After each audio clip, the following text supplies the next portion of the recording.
sekalian, Shalom, Om Swastiastu, Namo Buddhaya, salam kebajikan, Rahayu Rahayu.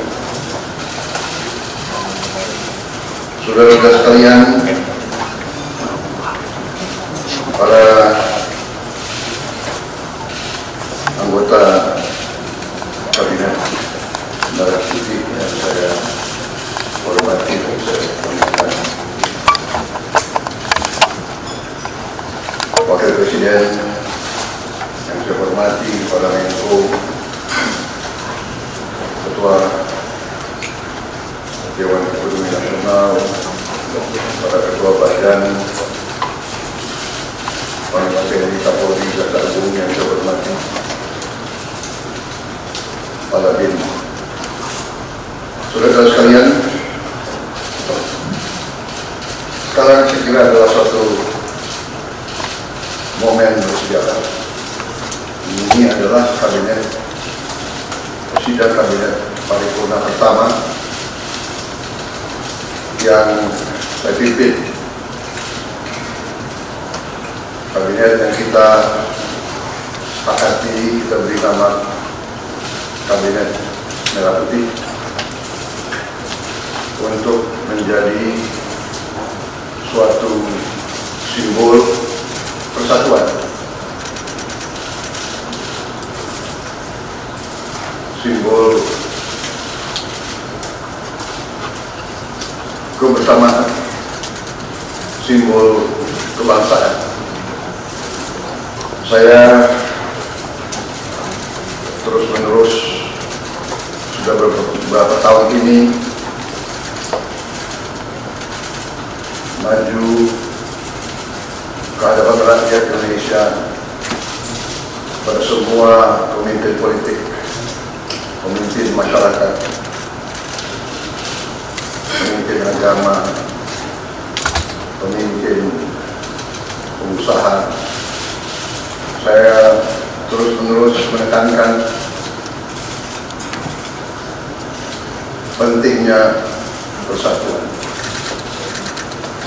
Sumber kunci keberhasilan kebangkitan suatu bangsa dalam sejarah manusia berabad-abad, kuncinya adalah bila elitnya bisa kerjasama, bila elitnya bersatu. Persatuan ini artinya adalah kita bisa sepakati mana adalah kepentingan nasional yang inti, mana adalah kepentingan nasional yang vital bagi kelangsungan hidup bangsa kita. Kita masing-masing punya kepentingan politik masing-masing, kita masing-masing punya kepentingan kelompok masing-masing. Tapi manakala kita sudah bicara tentang bangsa dan negara, kita harus sepakati kepentingan nasional yang vital. Saya meyakini bahwa kepentingan nasional vital kita tentunya harus kita sepakati adalah kemerdekaan dan keutuhan NKRI, keutuhan Negara Kesatuan Republik Indonesia. Dan untuk menjamin keutuhan dan kelangsungan hidup Negara Kesatuan Republik Indonesia, kita harus dengan handal, dengan cerdik, dengan pandai bisa menjaga dan mengelola kekayaan bangsa kita. Hanya apabila kita bisa menjaga dan mengelola dengan baik semua kekayaan kita, hanya dengan demikian kita bisa memberi pelayanan kepada rakyat kita. kita bisa memberi kebutuhan hidup rakyat kita. Kita bisa membayar segala keperluan suatu negara modern.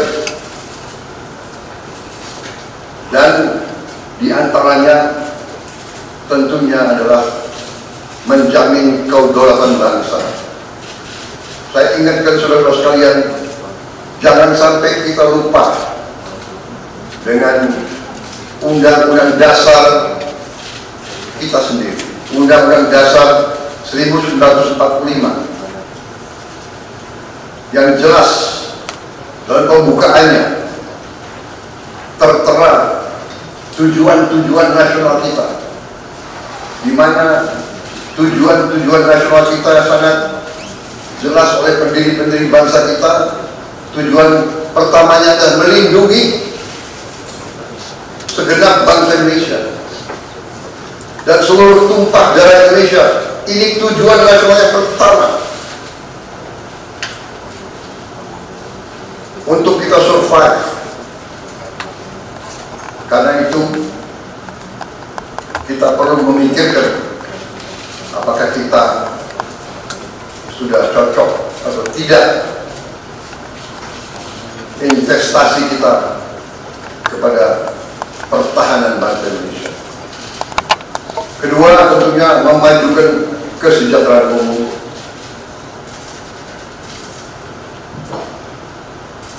Saya katakan berkali-kali bahwa negara yang merdeka, rakyatnya harus merasakan kemerdekaan. Janganlah kita bangga menjadi anggota G20 kalau rakyat kita masih banyak yang miskin, masih banyak yang lapar. Mencerdaskan kehidupan bangsa mutlak. Pendidikan bagi kita adalah prioritas yang sangat tinggi. Saya kira ini terlihat komitmen kita kepada pendidikan. Kalau tidak salah, alokasi kita dalam anggaran 2025 untuk pendidikan salah satu tertinggi mungkin selama sejarah kita. Untuk pertama kali kita sudah 25%, bukan 20.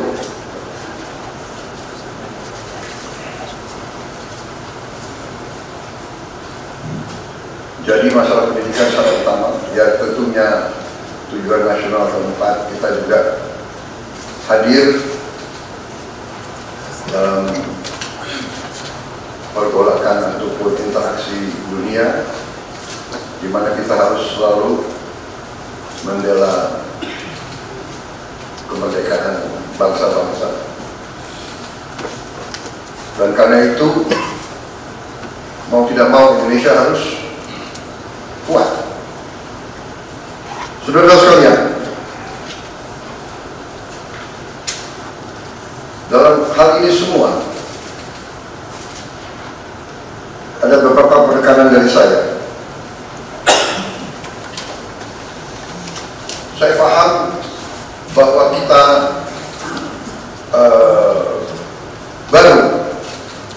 baru dilantik, saya saja baru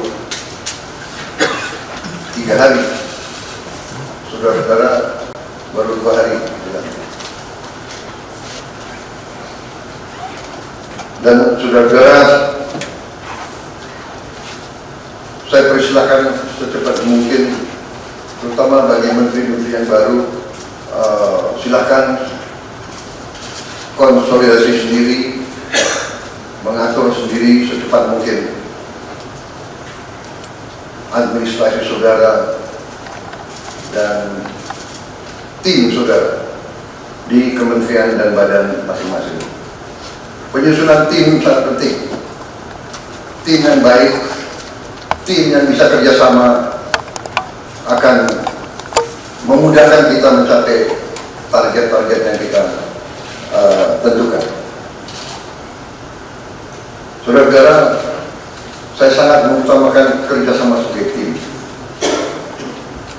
Untuk itu, dalam waktu dekat, saya akan mengajak saudara-saudara ke Magelang, di mana kita akan melaksanakan beberapa hari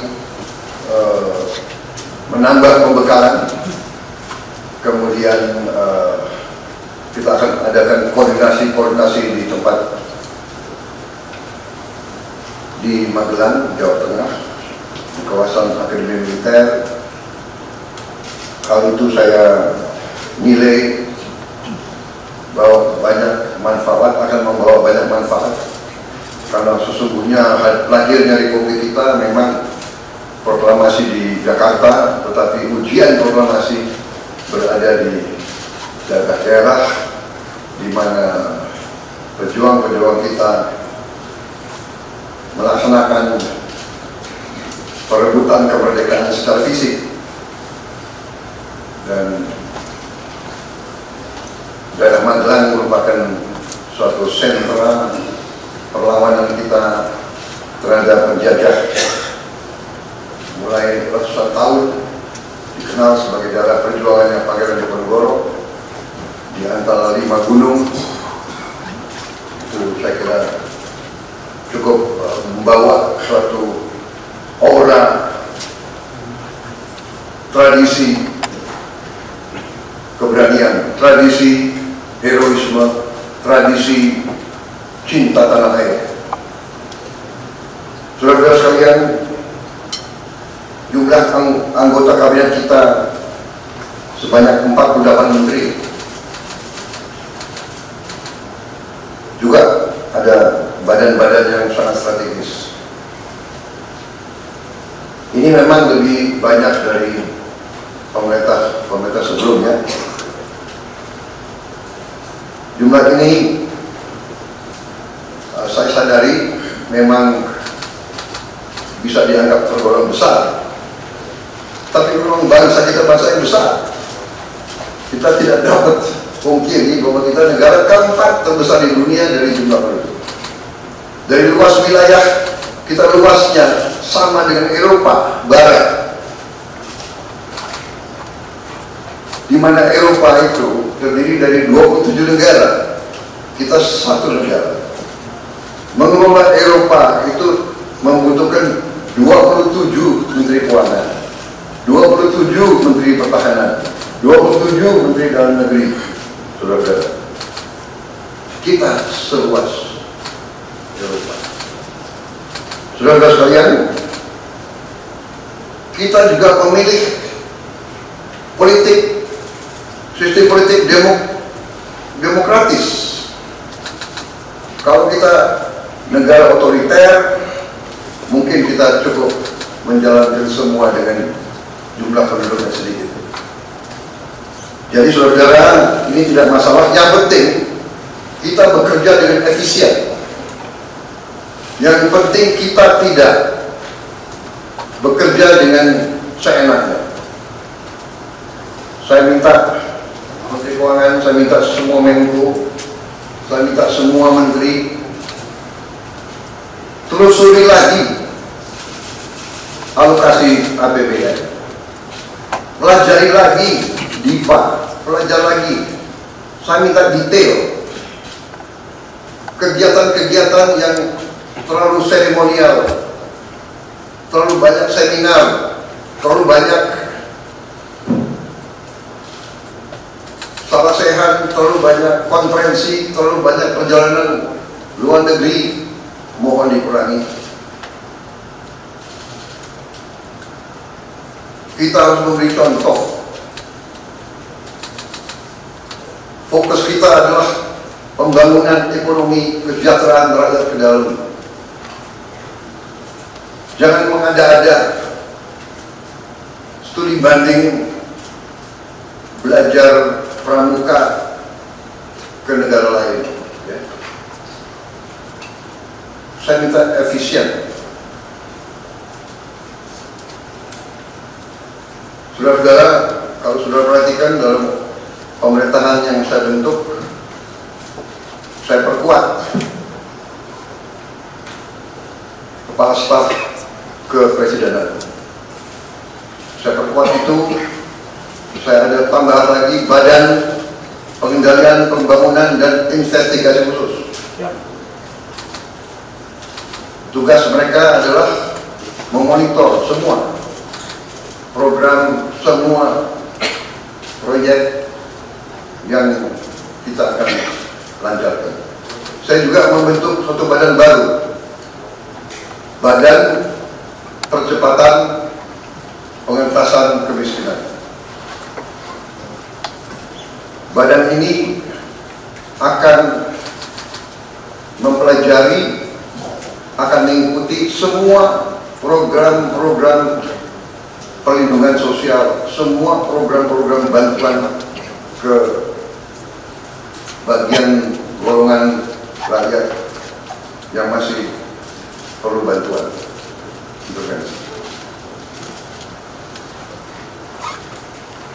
Bukan saya ingin mencampuri pekerjaannya kementerian-kementerian, tidak.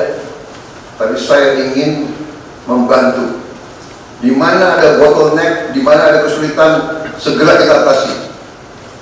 Marilah kita jujur mengakui bahwa birokrasi di kita sangat terkenal.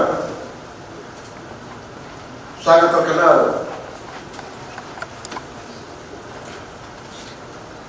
Ribetnya. Sangat terkenal. Lambatnya. Bahkan ada pembicaraan oleh rakyat kita bahwa birokrasi pemerintah kita sering mempersulit, bukan mempermudah keperluan rakyat. Bahkan ada yang mengatakan kalau bisa dibikin sulit, kenapa dibikin mudah? Ini saya minta menteri-menteri sekarang, mari kita lebih berani, mari kita lebih tidak ragu-ragu untuk memberi pelayanan yang terbaik kepada rakyat kita. Jangan ragu-ragu kalau saudara tidak puas dengan pejabat-pejabat di bawah Anda, laporkan, segera kita ganti. Begitu banyak orang yang mau mengabdi. Tidak ada orang di sini yang kebal, yang tidak patuh, tidak bekerja keras untuk bangsa dan negara dan rakyat. Saudara, saya beri wewenang, copot segera. Suruh tinggal di rumah aja, daripada bikin susah kita. Saudara-saudara sekalian,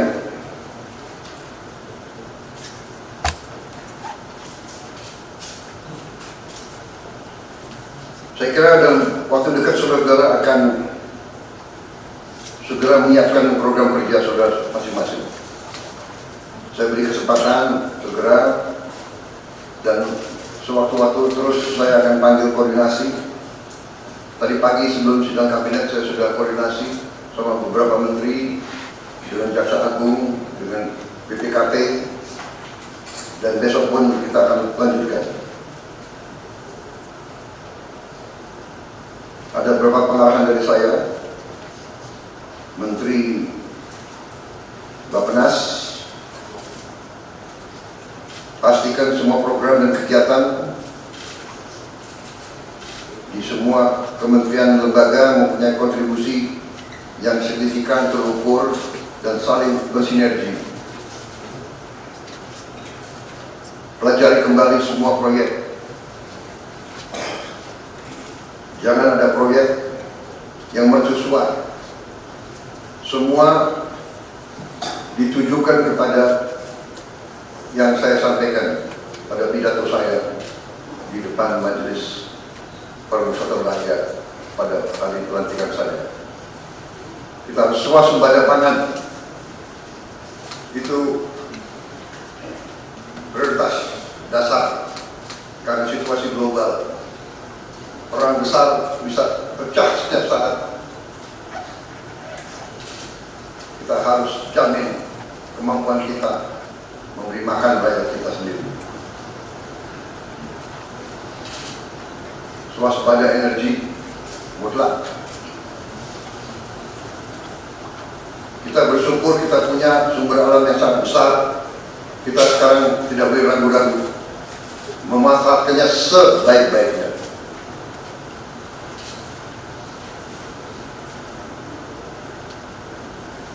Hilirisasi kunci daripada kemakmuran. Karena itu saya minta menteri-menteri terkait, Menteri Investasi, Hilirisasi, Menteri Bappenas, Menteri SDM, dan beberapa menteri lain dibantu oleh tentu Menko Perekonomian dan Ketua Dewan Ekonomi Nasional. Saya minta segera inventarisir proyek-proyek penting dalam program hilirisasi kita.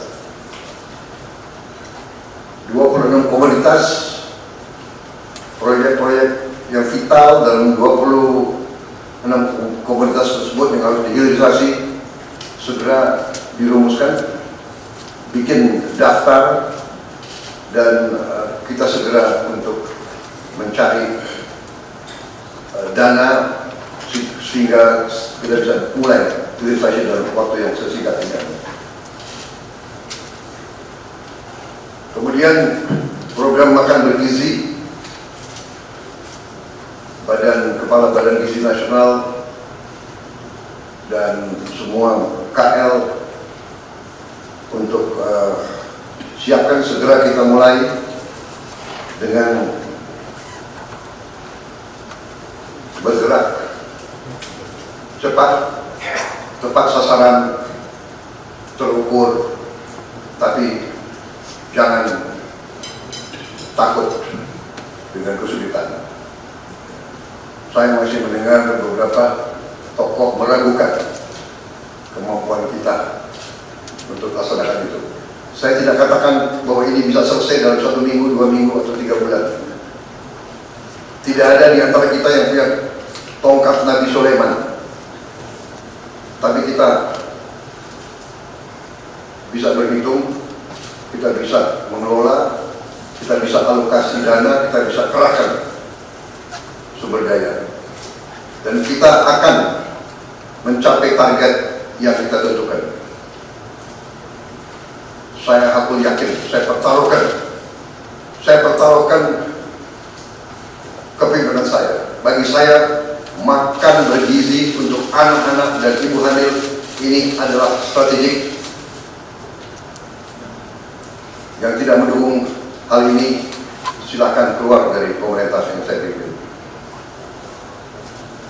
Kita satu tim, harus yakin semuanya. Ini bagian daripada rencana kebangkitan bangsa Indonesia.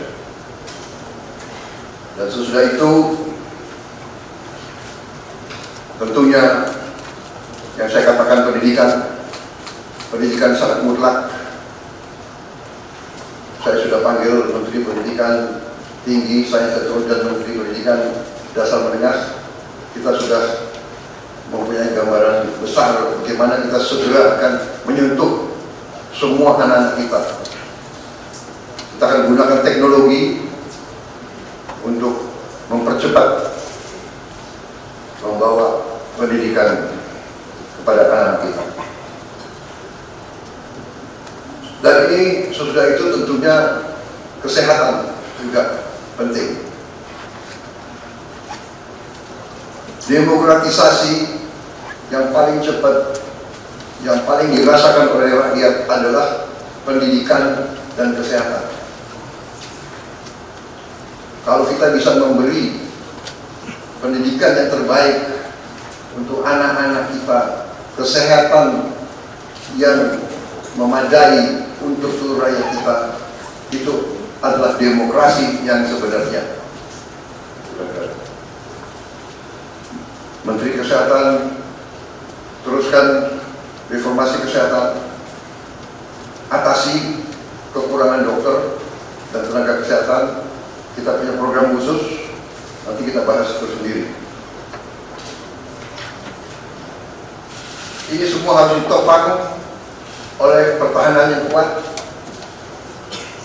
penegakan hukum yang tidak ragu-ragu. Saya minta Jaksa Agung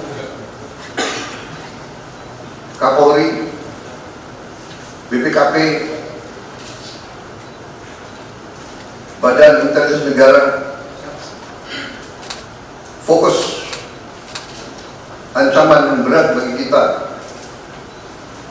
judi online, narkoba, penyelundupan, penyelewengan, korupsi, kebocoran. Hanya dengan penegakan hukum yang tegas dan intelijen yang baik, bukti-bukti yang kuat, bisa kita segera mitigasi hal ini semua. Banyak menteri yang hadir, saya juga mohon jangan terlalu banyak anggotamu jalan-jalan ke luar negeri.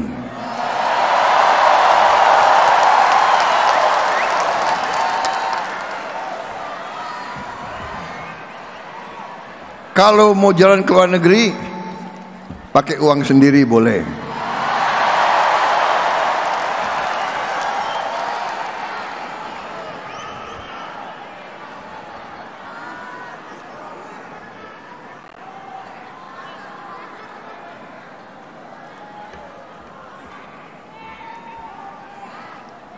Jadi kurangi yang seminar-seminar, yang apalagi apa itu, kunjungan kerja, studi banding. Mau studi apa gitu loh. Kalian sudah tahu masalahnya, nggak usah terlalu banyak studi gitu loh.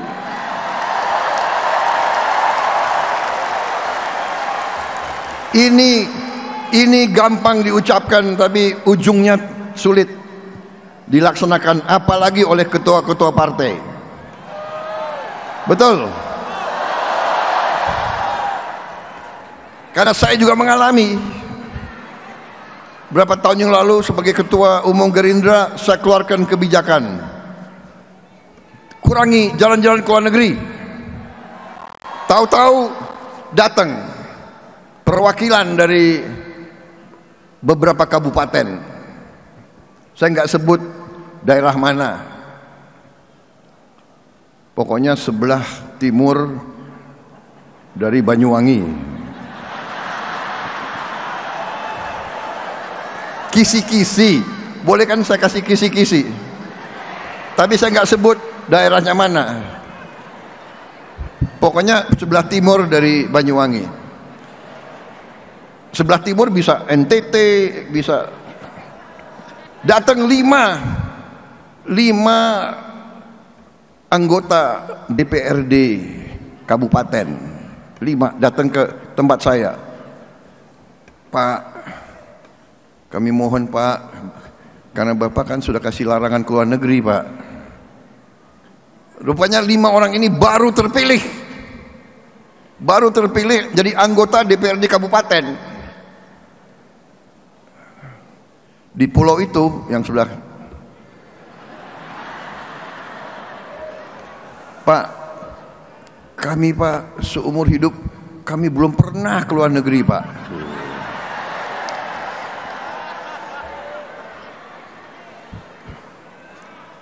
Waduh, luluh juga hati ketua umum ini kan. Kami ada kesempatan Pak, ini rencananya semua dewan akan studi banding ke, saya lupa ke Hong Kong. Saya udah nggak tanya lagi, Anda mau studi banding apa di Hong Kong, ya kan? Tapi mukanya memelas. Ini bayangkan anggota DPRD kabupaten dari Gerindra ini biasanya ini ketua-ketua tani, ya kan? Kami belum pernah Pak ke luar negeri, belum pernah lihat luar negeri. Lama-lama saya bilang ya sudah ya, kali ini terakhir. Berangkatlah mereka gitu. Jadi saudara saya mengerti, partai-partai mengalami sama dengan saya, iya kan? Anggota kita ini memang nggak pernah ke luar negeri. Masalahnya adalah sekarang kita harus pusatkan perhatian kita mengatasi kesulitan rakyat. Masalahnya itu. Jadi mohon yakinkanlah seluruh anak buah kita, kurangi ke luar negeri. Saya sendiri sebetulnya saya ini mau konsentrasi dalam negeri, tapi salah satu kewajiban pertama harus berangkat ke APEC, ke G20, diundang ke Tiongkok. Begitu diundang ke Tiongkok, Amerika juga undang. Waduh, ini dua kekuatan besar ngundang.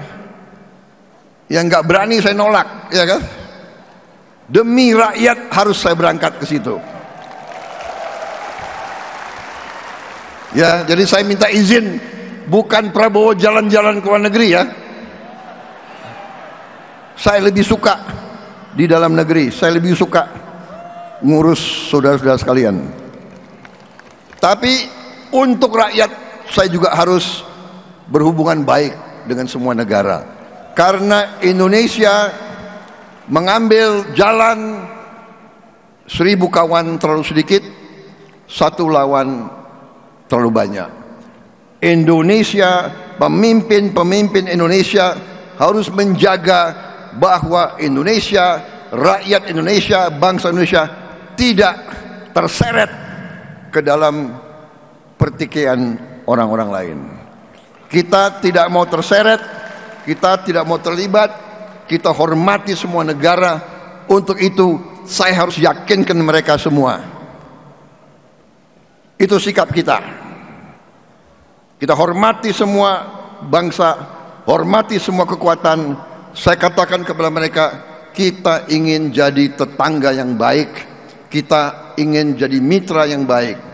We want to be your friend, we want to be your partner, but we will not be your pion. Kita tidak akan menjadi kacung kalian.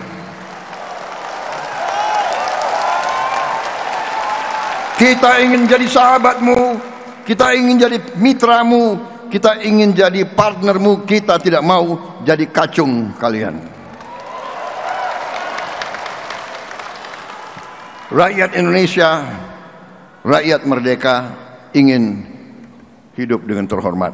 Saudara-saudara sekalian, para anggota Kabinet Merah Putih, para menteri koordinator, para menteri, ketua Dewan Ekonomi Nasional, Panglima TNI, Kapolri, Jaksa Agung, Kepala BIN dan para kepala badan yang hadir. Sore hari ini saya selenggarakan sidang Kabinet Paripurna berkenaan dengan rencana saya untuk melakukan kunjungan kenegaraan dan kunjungan kerja ke beberapa negara, antara lain menghadiri KTT APEC di Peru dan G20 di Brazil. Juga ada undangan kunjungan kenegaraan ke pemerintah Tiongkok,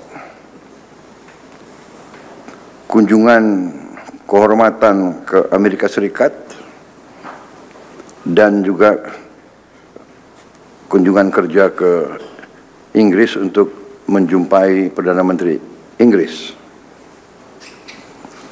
Dan juga ada kemungkinan saya sedang mempelajari, katanya ada undangan juga untuk KTT G7.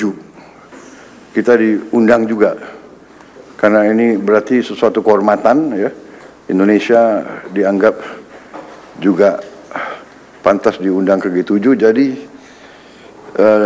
hal-hal ini tidak bisa saya hindari karena semua punya nilai strategis, juga berhubungan juga dengan keadaan ekonomi kita, karena kita harus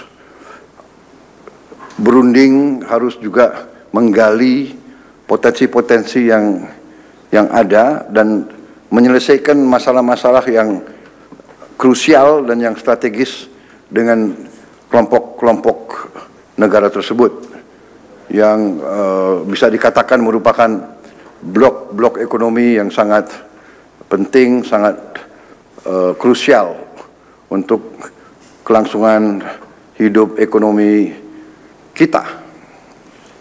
Karena itu saya merasa perlu untuk kumpulkan saudara-saudara, menyampaikan beberapa pengarahan selama saya sedang berada di luar negeri.